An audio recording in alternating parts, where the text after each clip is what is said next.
ሰላማት ቤተሰብ ከመይ ኣለኹም? ኣነ ሰላምዬ እግዚአብሔር ይመስገን። ያው ትማሊ ባንኪ ተዓፂ ነይሩ ምናምን ኢለ የዋግዕ ነይረና እሱ ተኣዩ ብዓርቢ ብቀዳም ኣይሰርሒ ነይሩ ያው ብሰንም ኣይሰርሒ ነይሩና ተዓፅዩ ጭራሽ ኢሉ ቅርሺ የለ ኢሎም ኢትዮጵያ ንግዲ ባንክ ጥራሕ እዩ ግን ካሊእ ባንኪ ይሰርሕ እዩ። ያው ሎማዓንቲ ከፊቶሞ እኒኦ ግን ብዙሕ ወረፋ ምክንያቱ ቅርሺ ኣይነበረይ 5,000 ብቻ እዩ ዝፍቀድ ነይሩና እስታዩ ቅርሺ የንለይ እዮም ኢሎም እምበር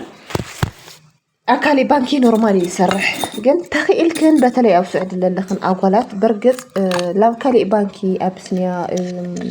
ኣንበሳ ባንክ ምናምን እኒአ ድዩ ግን ትሰድድ ተለኻ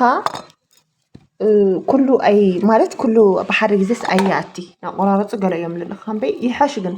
ምክንያቱ ኣብኡ ከም ደስታኻ ተውፅእ ትኽእል ኢኻ ዋላ 200,000 ዋላ 100,000 ደስ ዝለካ ቅርሺ ተውፅእ ትኽእል ኢኻ። ኢትዮጵያ ንግዲ ባንክ ግን ከዚ ብጣዕሚ ኣቸጋሪ ኮይኑ እኒኦ ኣይፈልጢ ቅርሺ የለ እዮም ዝብሉ ኣብዛኛውና ወርዚ ኩሉ መዓልቲ ተዓፂቆኒ ነይሩ ያው ከዚ ኦኬ ላናስ ችግር የብሉ ግን የመና ስራሕ ለለዎ ብዙሕ ነገር ለካይድ ግን ብጣዕሚ ወረፋ ማለት እዩ ብጣዕሚ ሓያል ወረፋ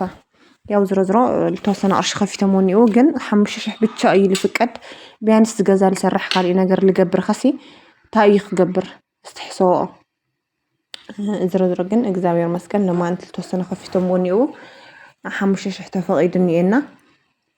ኣብ ካሊእ ባንኪ ግን ኖርማል እዩ ዝሰርሕ ኢትዮጵያ ንግዲ ባንክ ብቻ እዩ ግን ኣብ ኩሉ እዩ ኣብ ጉላዕ ብቻ ዘይኮነ እዩ ውቕሮ ኣብ ጉላዕ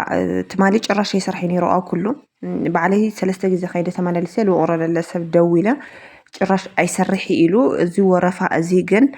ኣብ ውቕሮ እዩ ኣብ ጉላዕ ኣይኮነ ኣብ ውቕሮ ኣብ ጉላዕማ እስካብ መጨረሻ እስካብ ደገ እዩ ኣፍ ደገ ነይሩ ወረፋና እዚ ለረዩ ኣብ ኩሉ እዩ ወረፋ ኣብ ኩሉ እዩ ወረፋ ግን ዝኾነ ነገር ስለለለ ይኾነ ሰብ ባዕሉ እዩ ከምኡ ኢሉ ልኦምና ለምቢ ምንም ነገር የለ እስካብ ሎማዓንቲ እግዚአብሔር ይመስገን ናናጋለ እግዚአብሔር ይመስገን ሰብ ብጣዕሚ በቃ ይሽምትሎ ይገዝእ ሎ ምናምን ምናምን እና ብቻ ኣይፈልጢ ሰብ ስታይ ኮይኑ ተስፋ ይቆርፅሎ ነገር በርግፅ ሓቂ ድዩ ቅድሚ ሕዚ ዝነበረ ኩነታት ተዘጋጅለ ምፅንሑ ሰብ ብዙሕ ሰብ ተሸዊዱ እዩ ግን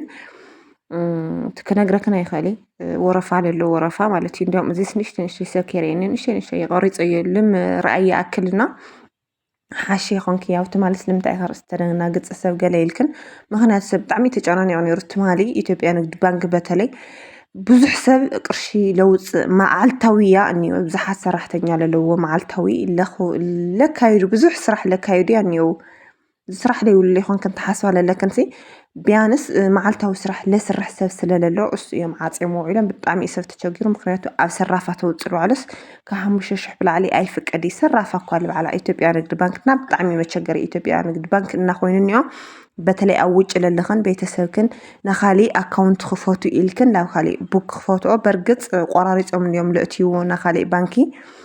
ቢያንስ 500,000 ተለኢካስ ኣብ 3 ግዜ ቆሪፆም ዋላ ክልእኽዎ ይኽእሉ እዮም ግን ግዴታ ከተውፅእ በተለይ ገዛ ገለ ተስራሕ ኣለለኽን ከዚ ተኽኢልክን ካሊእ ቡክ ክፈትዎ ለኦ እሞ